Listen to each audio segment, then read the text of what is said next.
Бәрімізде аптасына жоқ дегенде бір рет отбасымызға азық-түлік алу үшін супермаркетке немесе азық-түлік дүкеніне барамыз. Сол жерде алған азық-түлігіңіздің есебі жазылған чекті не істейсіз? Әрине, бәрімізде чекті алған азық-түлікпен бірге үйге алып келеміз. Мынадай бір тәжірибе ойламаған, күтпеген жерден табыстың келуіне септігін тигізеді. Бұны 3 айда бір рет қана жасауға болады. Сонымен ол үшін не істеу қажет?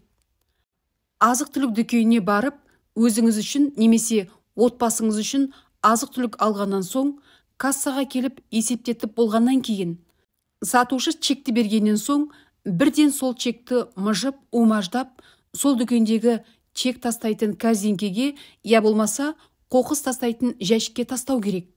Ең бастысы, чек сол дүкенде қалуы керек. Ал дүкеннен шыға салысымен игілікке жаралған қаржы еселеніп қайтсын деп айтыңыз. Осыдан кейін бірнеше күннен соң ойламаған жерден табыс немесе күтпеген табыс көзі пайда болуы мүмкін.